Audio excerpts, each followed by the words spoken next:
don't know about you, but I can't serve more than 10 people a year in my big consultation package. I don't want more than that. And most businesses that I'm working with are at that level. They're like, yeah, I need 30 people this year, or I need 100 people in my course. We don't need tens of thousands of followers in order to achieve the goal that you're actually looking for in your business. Hey, my feel good friend, and welcome to the Feel Good Social podcast. I'm your host, Kinsey, and I am just so excited to share today's guest with you as per usual. She is an amazing woman who helps people show up on social media without feeling anxious about it. Her name is Lauren. I truly loved this conversation. We actually start out the conversation talking about our dogs a little bit, and then we get into the social media stuff. Do not worry. But I know that you'll adore this lady just as much as I did. So if you do enjoy this episode, please do not forget to go ahead and leave us 5 stars or a kind review on whatever platform you listen to the podcast on. And also, don't forget to connect with me on Instagram. I am at Feel Good Social. Send me a message. Let me know that you came from the podcast, and I will totally be sure to give you a follow back and just continue cheering you on over there. All right, let's go ahead and dive into this awesome conversation with the lovely Lauren.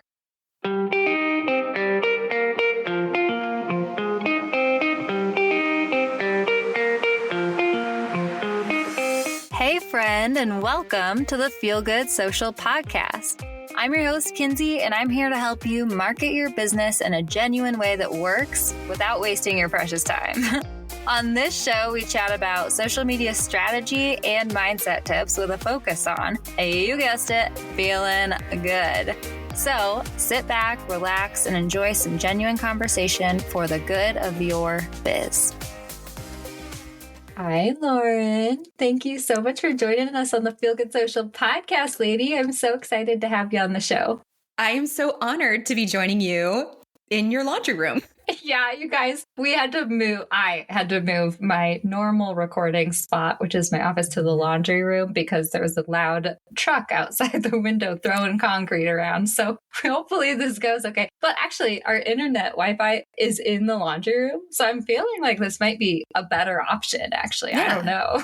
It's like you're floating in heaven. You're floating in social heaven there. I do. It's actually a nice background, too. Okay, I'm going to think about this, actually, moving forward. But anyway, I did introduce you a little bit in the intro, but I would love to hear from you. Who are you? What do you do? And who do you serve? Yeah, thank you, Kinsey. My name's Lauren Litt. I love helping people who don't like social media but know they need it for their business. I really love niching down and helping you with that anxiety people feel, because I find there's always a good reason for that anxiety. That's who I am and what I love to do. I have a couple dogs that I'm obsessed with. I live in Portland with my husband. I don't know. That's me.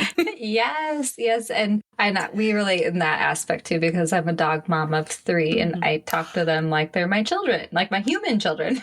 So what was it like? Okay, we'll get to social media in a second, y'all. What was it like to go from 2 dogs to 3 dogs? Yes. Okay. Long story short, a little backstory. I don't know if I've ever shared this on the podcast, actually. My OG dog, Tarkin, he's this big, fluffy Labradoodle, has a personality, curmudgeon-y, and yet loves attention and rules the roost. But yeah, I call him, if he were a person, he'd be like a slightly grumpy professor with the elbow pads. So anyway, I got him in college in Indiana and I came out to Colorado with him. So he's been with me forever and he's just like the best dog ever. Like I can walk with him without a leash. Like I don't have to worry about him wandering too far or running up to other dogs or anything like that. And he literally just hangs out. He's like a rug on our floor. He's so good. And then we got Stan is our middle dog, our middle child. And he is a little reactive actually, which I've never had to deal with dogs before. We adopted him from a shelter and he was about 2 years old and we got him and then we realized, oh, he has triggers and we can't figure out what these triggers are. And so we really had to adapt from Tarkin to like also dealing with I have someone on social Stan. media you must follow about reactive dogs. So I'll tag you. Yes. Oh my gosh, send her to me. And yeah, so we had to deal with him. Then we got Willie. Willie's our youngest. He was our quote unquote accident puppy. Because literally Brett's coworker brought him into work. He's this little tiny Shih Tzu. He was Stop. like not even 3 months old or anything. And his coworker brought him into work and was like, does anyone want this puppy? My 2-year-old is terrorizing him. And Oh my Brett God. was like, me, basically brought him home and was like, we have another puppy now. I was like, oh my God. But he's so cute. And they're all 3 different sizes, different personalities. And it's definitely been like a challenge going from 2 dogs to 3 dogs, just like getting people to puppy sit and all that different stuff. Also, I'm learning what it must be like to have to divide your attention between 3 children as well, because especially with Sam being reactive, I could not take them all 3 out on a walk at the same time. And so you really have to manage your time a little bit better and all that different stuff. But ultimately, going from 2 to 3 hasn't been like a giant life change for us because we did have to like already adjust our lives so much with Stan being a reactive dog anyway. You know what I mean? Yeah. I need to know all about your dogs because Viola she lost 2 of her litter mates over the past couple of years. We lost the cat and then our other dog, both to cancer. But so she's 10 now, almost 10. And so we just got a new dog and he's 1 and she's, can we bring it down a notch? And oh my gosh, totally. And he's obsessed with her. And I don't want to play with you all the time. And we always said 2 is good. 1's sad. Like 1 dog alone, it's just not enough. 2 is great. But I'm like, do we get a 3rd so the puppy can play with someone and she can be her like little old lady, like all by herself? Do we do this? I don't know. I mean, honestly, I think that it is so much nicer to have a playmate for them in that way and stuff too. Because exactly. Tark is old and curmudgeon-y. He's been like that his whole life, but now he's actually old and funny. Yeah, and exactly that's Willie, this puppy with all this energy. Either they're going to be taking it out on you, they're going to be taking it out on the furniture, or they can take it out on another dog too. And also too, okay, and I know that your dogs aren't reactive or anything, but like with Stan, Viola is very reactive. That's why I want you to follow this woman because she's really great. And I've been really learning. We've been able to walk past barking dogs on the street. Not all the time, but that's growth. So amazing. Yes, send me her Instagram. Yes. But honestly, too, though, Stan, and I don't know, I think that there's different types of reactive dogs and stuff, but he is better with a pack. He's way better with like more dogs around that he trusts because then he doesn't have to be the alpha dog and stuff like that. And it gets him used to it. And and so he's been better since we got Willie and have had like more dogs around the house and stuff. So I don't know. Just saying. Just saying. 3 is better than 2. Oh, yay, dogs. I'm also thinking of like, how do we tie this back to social media? 1, we found each other on social media. I think I had reached out initially like a while ago about your podcast somehow, but I found you initially on social media and then just talking about something we both love. And I'm like, you've got to follow this person. And then also the idea that we work better together and better in community. That is to me how social media works best, right? Like how we actually can thrive and grow is by connecting and being real humans together online. So there you go. That's our dog social media podcast. I love that transition. Thank you for that, lady. Because I was going to be like, anyhow, social media. This is much better. But anyway, yes, I love that. I love your take on social media and how I think we have very similar kind of approaches to it. Yeah. It's focus on the human, genuine connections and slow growth doesn't have to be a bad thing. And also too, I want to hear like your takes on social media anxiety and all of that different stuff, because that's definitely something that I personally have gone through myself. And also it's something I hear from everyone. And in general, I think in life, we don't give mindset stuff as much attention and time and energy and responsibility as it really in reality requires. And the same can be said for social media. It's honestly 90% of the time when people aren't showing up on social media, the core reason is a fear of some sort and anxiety of some sort. So tell us like how you approach that with your own clients. What are some of those big fears and give us the answers to them, lady. I feel like to answer that, I have to tell you why I started or go back to, I'm looking up because the reason I started my business is because I don't like social media. I I'm also an actor. And in 2010, I was in like a commercial. Like was a commercial, right? Selling computers.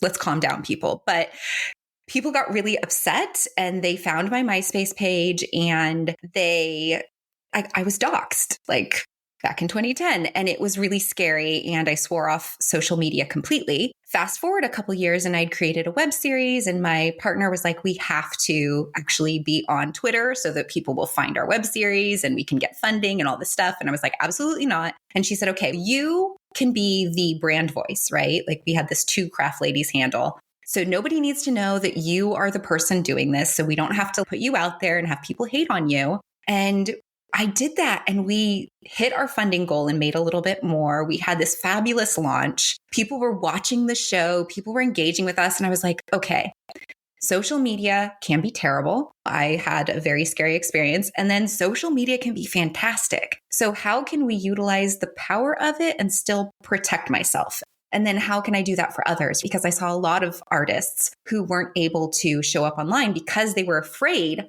that what happened to me would happen to them. Or you're afraid because your skin is a different color that people are going to hate on you because of that. Or you're afraid because you want to put something that is so deep in the soul of your heart that you believe in. And if someone was to say, no, that's stupid, that would really hurt. So there's all these really valuable reasons that people have fear around being on social media. And because I had that horrible experience, I'm really able to meet you where you're at and get you to figure out the rhythm on social that works for you and still keeps you protected. So when you ask what are the main things that people are coming to me and saying, I'm anxious about this or that, it normally falls into 2 categories. It is either you hate inauthentic connection and you feel like social media is totally fake. So for that person, I'm helping you understand how to be authentic and what actions are authentic online. And then there's the other group of people who have that legitimate fear around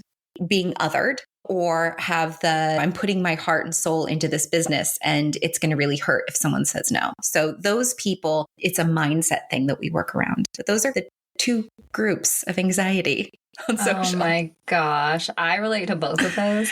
And I love that story.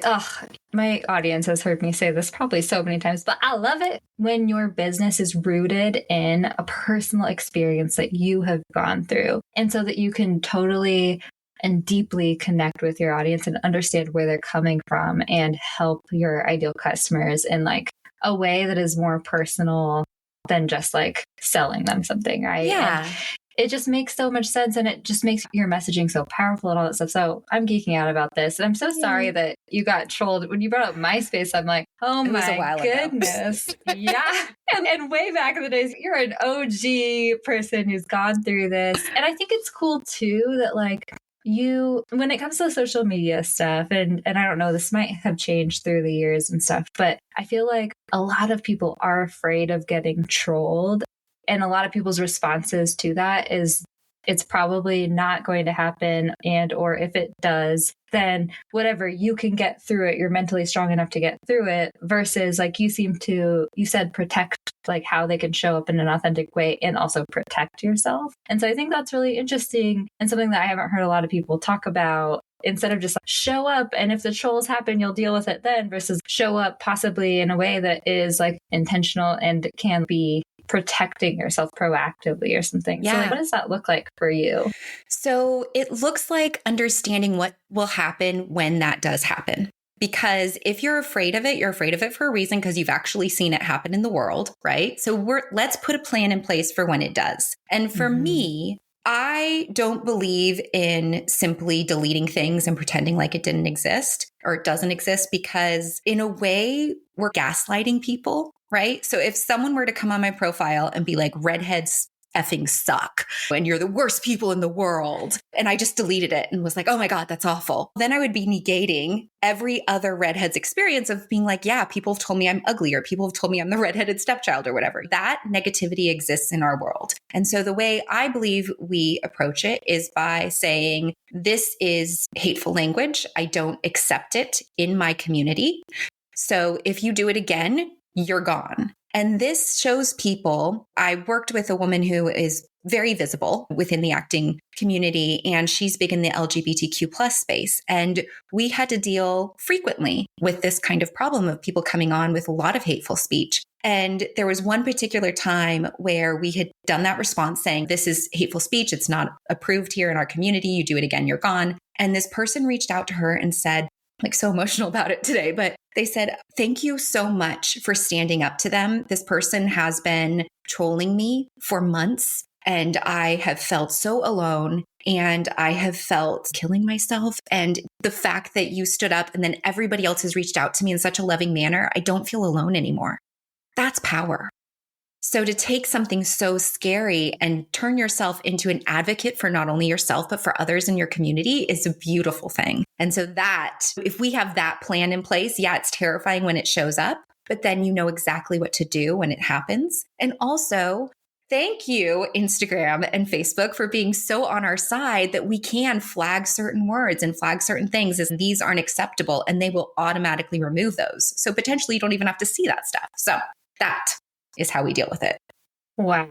I love that. I love that so much. Man, instead of just I'm a Midwest raised girl, and so we have a lot of brushing things under the rug or turning the opposite way from things. Well, just don't think about it. We'll deal with it when we cross that bridge. But no, I'm more of a person. I like to face my fears and come up with a plan of attack or have understandable steps for how do I want to deal with this, so that when I'm in the middle of a triggered moment, I don't have either I'll react in my triggered way, which is not always the healthiest, or I will, or I'll just not know what to do and I won't be able to handle it because I'm so emotional. So I love this. And I love how inspirational that is, lady. Oh man, it's so nice to hear that inspiring stories that can come from connecting with people online on social media, right? Because exactly, I cringe when it comes to social media too. That's my like automatic reaction.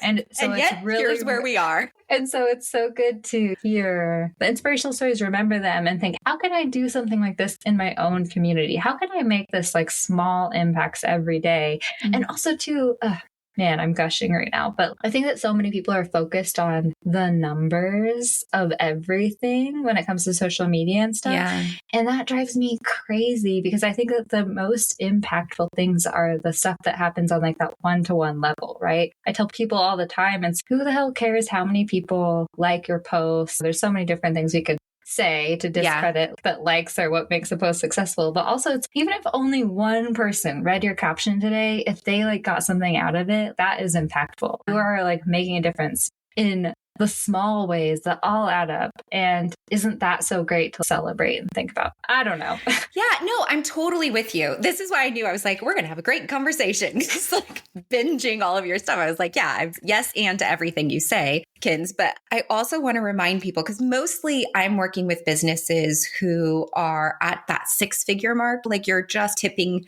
at that point. I don't know about you, but I can't serve more than 10 people a year in my like big consultation package. I don't want more than that. And most businesses that I'm working with are at that level. They're like, yeah, I need 30 people this year, or I need 100 people in my course. We don't need tens of thousands of followers in order to achieve the goal that you're actually looking for in your business. So when we're talking to people and they're like, I need whatever, I try and direct them of what do you actually want? Today's episode is sponsored by our brand new podcast, Authentic AI for Entrepreneurs. If you love the Feel Good Social podcast, I know you are going to love this new show where we explore how we can leverage the power of AI technology without wasting our time or selling our souls. Together, we'll dive headfirst into the world of AI for solopreneurs and unlock the secrets to saving time, boosting productivity, and up-leveling your business with the help of AI, all while staying true to yourself and your brand. Are you ready to unlock the full potential of AI and revolutionize your business? Don't forget to subscribe to the show so you don't miss an episode. Let's embrace making AI work for you. I try and direct them of what do you actually want from your social media profile, and what are the actions that we need to take to get you there? Like, Most people don't come to me and be like, I want 100,000 followers. Then I go, great, I have someone else to send you to, because that's not the business I'm in. I'm in the business of helping you market your business, right? Yes. And we all need to hear that more often, right? Because I was like scrolling back through all my old Instagram posts from 2 years ago the other day. So I'm feeling lazy. I'm just going to repurpose a caption. Like, I'm in love with myself. Let's see how much I love. Actually, okay, we went to Costa Rica on vacation, and we went to this awesome hot springs thing with like lots of pools. It was super ritzy and bougie and stuff. And, like, they had pina coladas served in pineapples. I saw your pineapple thing. Oh, you did? I know. And actually, it's hilarious. A part of my backstory is before I even started my business, back when I lived in Breckenridge and was partying still. And stuff, like I started hosting pineapple parties because my mom got a pineapple corer. And she's like, look how cool this is, kids. It's making eating pineapples so easy. And I'm like, but the pina colada potential. And yeah, I would host BYOP parties, bring your own pineapple and whatnot. But oh my God. But then we went to Costa Rica and I saw these pineapples and I got some footage. I'm like, I'm going to make a reel out of this. Okay, I got to go repurpose this pineapple post lots of years ago. But anyway, I forget why I brought that up. But we were reviewing content and repurposing your content and like going back through it. Yeah, I was like looking back at a post the other day that I had posted like years ago, and it said something like, focusing on the vanity metrics do nothing to boost your bottom line and everything to boost your ego, right? Mm-hmm. And it's not or not boost your ego. Either way, numbers are associated with ego, and it's a really concrete way. Like, it's so funny because numbers are so factual, but they can feel so emotional. It's the same with like the numbers on the scale and the numbers of followers you have and all that different stuff. But if you really think about it logically, like instead of spending lots of time and effort trying to get your reel to go viral, it's so much better to spend that time and energy and effort focusing on cultivating genuine relationships with the people who will actually be your ideal customers, the 30 people you need to work with this year. Yeah. Focus on that, right? So thanks for that reminder, lady. Absolutely. Absolutely. Yeah. I do these like quick audit things, and I was working with this woman and she kept going, the algorithm hates me. Like my reels won't go viral anymore. Like nobody likes me. And so we go into the back end and I was like, okay, I'm doing the math, right? And you're getting above average engagement on all of your posts. Can we stop saying the algorithm hates you? It was this story she built because she'd had one post that had hit like 10,000 people and none of her other posts were hitting 10,000 people. But I was like, oh, look at all of the other goodness you have here. And what's even better is that we redirected her energy from obsessing about that into those people that were actually engaging. And she sold like 12 courses from the people that were just engaging with her content already, those like 30 to 50 people who were liking every post. The answer is not out there in magic, like algorithm reach land. The answer is the people that are right there in your profile already. Yes. And we need to hear this more often because every social media manager, not everyone, I'm exaggerating, but so many of the social media managers that young solopreneurs, baby down to earth entrepreneurs are like following online are talking about, use this real audio to go viral. Like everyone is talking about grow your following, hack the algorithm, go viral, blah, blah, blah. And not enough of us are talking about this, like the reality of the situation and the stuff that actually matters, unless you want to be this like crazy viral, unless that's your goal to be a crazy viral influencer, go for it. But that ain't me.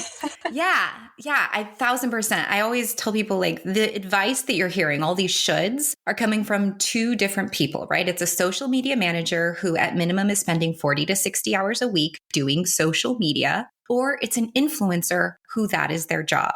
And if you want to be a social media manager or an influencer, by all means, chase the trends. But if you just want to run your business and want this marketing to uplift that business, please don't listen to that advice because you don't have 40 to 60 hours a week to do what they're asking you to do. Like you don't. Shouldn't all over the place. I know. Stop shooting on yourselves. Oh my gosh, I love that so much. Okay, so tell us a little bit about your new quiz that you have. Thank you for asking. I'm super intrigued by it. Okay, It all goes back. No, I am so excited about this quiz for a couple of reasons. Number one, I participated in a workshop. It was a 2-day workshop to create a quiz, and I could not have created something that is more useful and powerful and authentic for people. Like, I'm blown away. I had tried a quiz before, and it was like that little, oh, put some things in and we'll give you some questions. And it just was meh. It was bleh. As a business owner, you know, when you put something out there and you're like, I don't really even want to tell anybody about this. But the social happy cocktail quiz is so in alignment for me because it immediately connects you to one of 5 cocktails that I created up out of thin air that helps you release your inhibitions online. And it really shows you, oh, okay, here's where I'm at. These are my next steps on social media. It's ridiculously powerful. I know I created it and I'm obsessed with it, but when you take the quiz, you really get to a sense of, oh yeah, that is me. That's where I'm at in social media. I'm also doing this very fun thing where the last Friday of every month, I'm making this pretend cocktail reel. So like I did Fireball Fizz last month for the first time, and I went out and got blackberries and mashed the blackberries and made like a cinnamon simple syrup. And it's so fun. So if you want a social happy cocktail that might have a real life thing, take the quiz. Yeah, I am so excited to go take this quiz after the interview because it sounds so cool. And I love that you are making the cocktails and bringing that analogy into it. Oh man, that is just so much fun. And that's what I love about quizzes too. I have a quiz myself, the brand vibe quiz. And it's what's your brand's vibe on Instagram. And it was just so fun, exactly, to create the results and think about, oh, what is this person's vibe? And what's their personality? What are their visuals? Like all this different stuff. And then create the questions that go along with it. And my favorite thing about quizzes too is that they're just like so fun and easy for people to take, right? So it doesn't feel like you are being overly pushy or you're not giving enough value. Like people love quizzes. And so I can't wait to go take yours and see what it's about. Yes. And here's what we're going to challenge ourselves to. Okay. So we're each going to take each other's quiz. And then when the podcast comes out, we are going to release on social what our results were from each other. Oh, I love that. Okay. So you have to come follow each of us and find out what we got. and take our quizzes yourself. Yes. There we go. Yeah. Oh man, that's so cool. And I love that you're like, where are you at in your social media journey? And what did you say? It helps you release your inhibitions online. Yeah. Because it's normally a self-block, right? No matter what it is. I remember very clearly one woman I worked with, she brought me on and she had hired a social media manager. And when we looked at her feed, because it was Instagram we were talking about, it was so pretty. And I'm scrolling through her feed. And all of a sudden there's this Ruth Bader Ginsburg thing. And she's like saying the F word. And she's so rock and roll and cool. And I was like, where did that woman go? Because this very pretty curated thing is fine, but it doesn't feel like you at all. And she was like, oh my God, that's right. I felt like I was supposed to look a certain way. So I hid my powerful women posts and like the sassiness that she has. And she like made it into these like pretty pastel boxes. And she was like, that's not me at all. And if you look at her feed now, there is red and pink, and she is so political and outspoken and such an advocate for women. I'm like, yes, this is who you need to be online.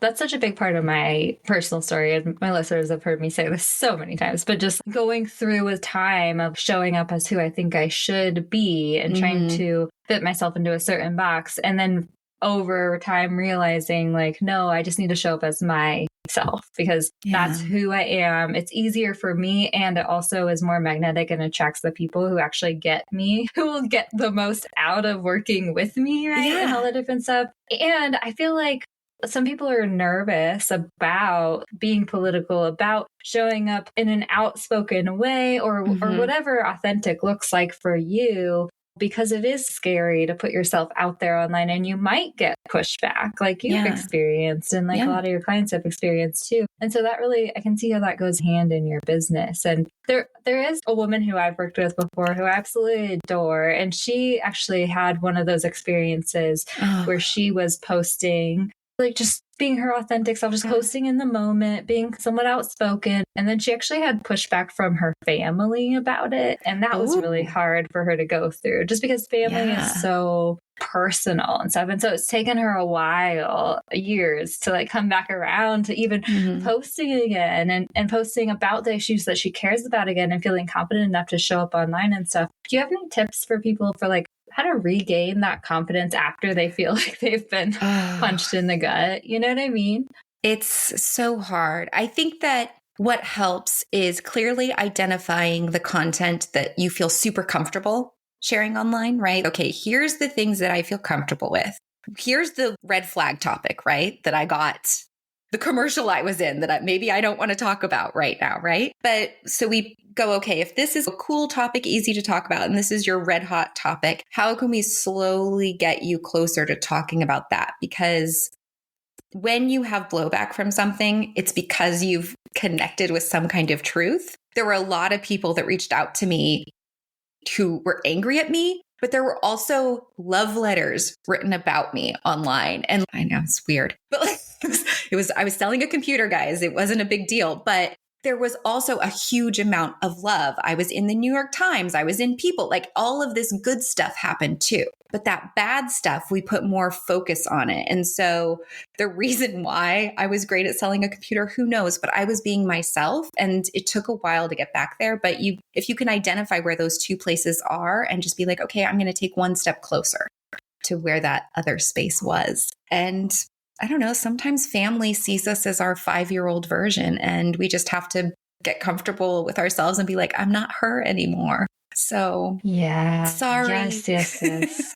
I know. It's so true, isn't it? It's with family, they see you as this person who they have raised and as a certain type of person. And they do struggle when sometimes you grow up and you have different opinions. Yeah. And also you tend to revert back to your younger self when you're around families. That's like just so hard to get through. And I love those tips and the gentleness of it, right? That's what I always try to remind people of is give your emotions the space and grace that they require and that they deserve. Because I feel like so many, I don't know if you feel this way, but I feel like for a lot of women in my life, we, again, brush emotions under the rug, or we just turn away from them or brush them aside. Like they're not really worth anything. You're not really like, sure, you're feeling this way, but whatever, you have things to do. Right. And so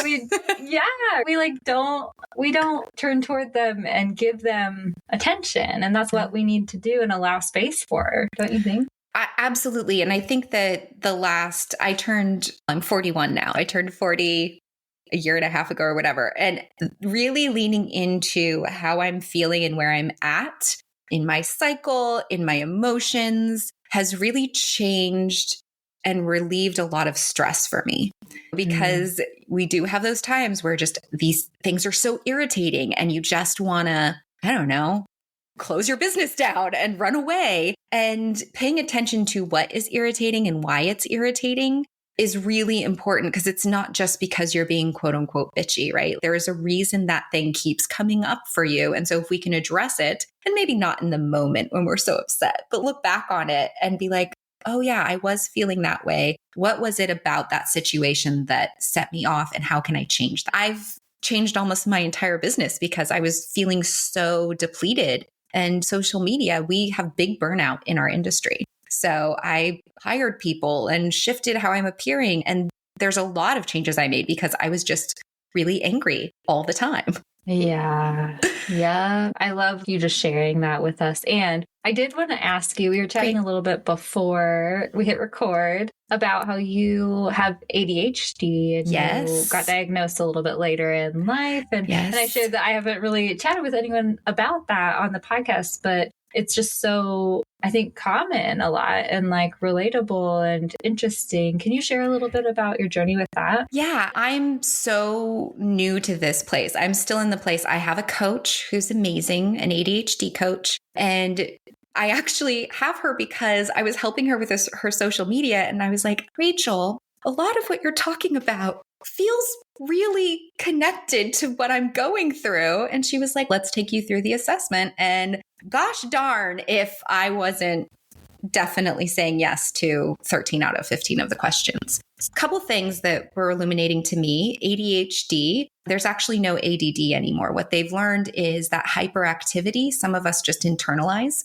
and a lot of women internalize the hyperactivity also because we're raised in a patriarchal society. A lot of the behaviors that are normally signs that someone is neurodivergent, ADHD, women are forced to be small and still and quiet. And so therefore we internalize that hyperactivity. So yeah, that's one of the big things. I was like, oh, wow, that's so interesting.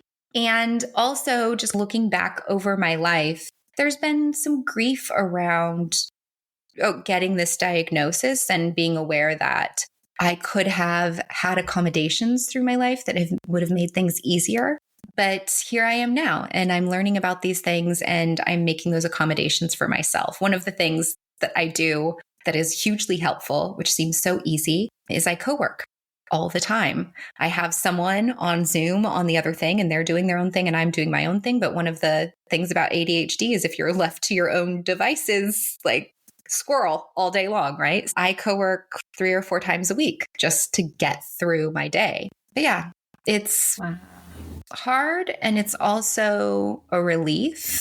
And it's also helped my relationship with my husband, because he was like, why do you get up and walk away when we're having conversations? And I was like, because I can't sit here. Like, I can't just sit here. It's helpful. And if anybody has that, I'm happy to give you my recommendation for Rachel, because she's been so big in my life. And also, you don't have to go to the doctor right away. Maybe you have some ADHD characteristics and they're easy for you to adjust. And maybe they're the reason why you're such a great entrepreneur or you're such a great artist. I shared with you also, Kinsey, that statistically, a lot of entrepreneurs are neurodivergent because we are able to hold so many tasks at once. But you can only get so far doing what you've done.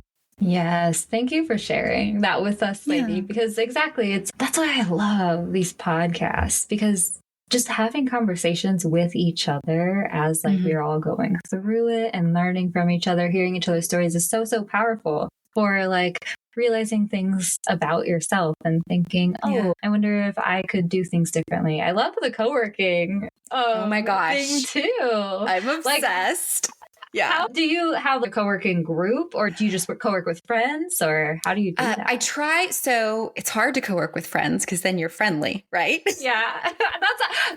Because I'm over here. Wait, you co-work? Because like I could not, because I will just talk the whole time. Like yeah. So there's a couple friends I have where we're both in business. So we have very clear guidelines for ourselves. We're like, okay, there's 10 minutes at the top where we'll share what we're doing and check in and be all gossipy. And then it has to be about the work, because otherwise it's not useful. But I also have found if in a 2-hour period, 30 minutes is spent chatting and connecting, it's an hour and a half more than what I would have done on my own. So I also try and give myself that, because like we're human. And especially as an entrepreneur, right? You're like in this bubble all alone for the most part. And even if you have a team, like my team isn't with me, they're all over the world. And so I'm just sitting in my office day after day with my dogs. And like having that connection and community is helpful. So yeah. Totally. You want to be my coworker? I'll get back to you on that. Every time I've chat, I don't have self-control when it comes to stopping the conversations. That's why I warn most people with the podcast. I'm like, I'm going to try to stop it, but sometimes it goes on for.